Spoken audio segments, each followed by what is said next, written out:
I'm going to sneak round the long way for dramatic effect.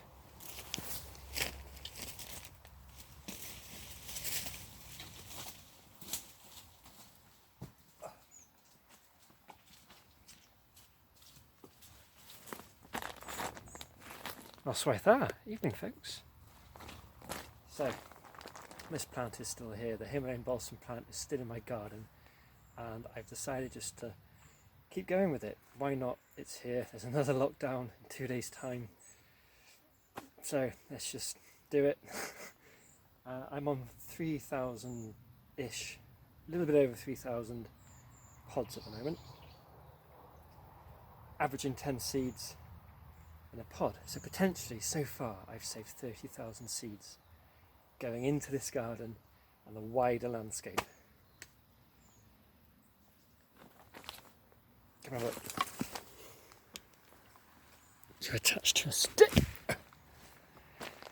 Okay, so the rosette turns to a flower, which turns to a pod, and the pods can get quite large.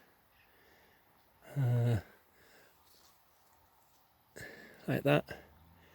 They become under pressure, and you have between 8 and 14 seeds in a pod. That's what I've counted. Averaging about 10 seeds. And this is like a really invasive plant. So this is one reason why it's so prolific.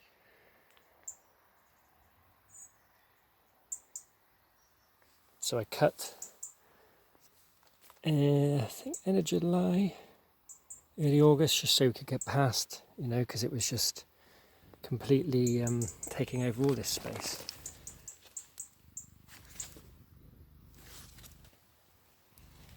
I'm on about 65 seeds a day at the moment. I took 750, pods, 65-ish pods a day at the moment. I took 750 at the start of October. So a little over 3,000. I think we'll hit 4 and then job done. That's it, never doing this again, but at least I can say it's been done. I've also kind of learnt how between the stages of pod, how long it takes. So when it's really hot, these grow quite quick, and then if you've had a drop of rain, within 3 days they can go from this size to there's one up here.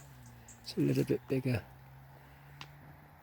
That one, a bit bigger than that, but bigger than this, and almost not far off exploding within 3 days. Bit of heat, bit of wet, and something like that. That's looking a bit bigger. So yeah, at some point these become really high. You touch them and they just pop, they explode. So that's why I'm trying to prevent it from going in the garden.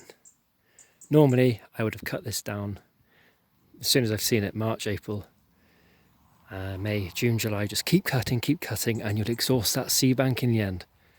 So I don't want to establish a seed bank here, so just for the fun of it, glutton for punishment, I'm picking the pods. As you're here, check out that really pretty Acer thing. I wish it stayed where the main tree was. It throws up runners in the chicken coop and the run now, and also by the shed. But it is quite pretty. So just let them out for a few hours around the garden, doing their bit.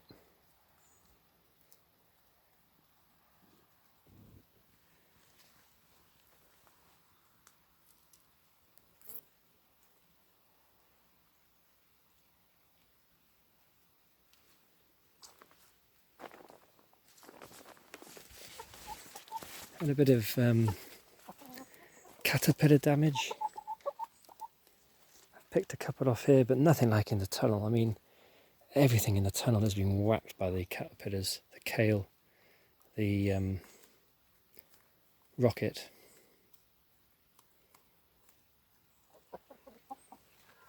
Because we walk past the chickens every day, I get to check these. But I've not been in the tunnel a lot, it's just been really busy. Oh, look at the sky.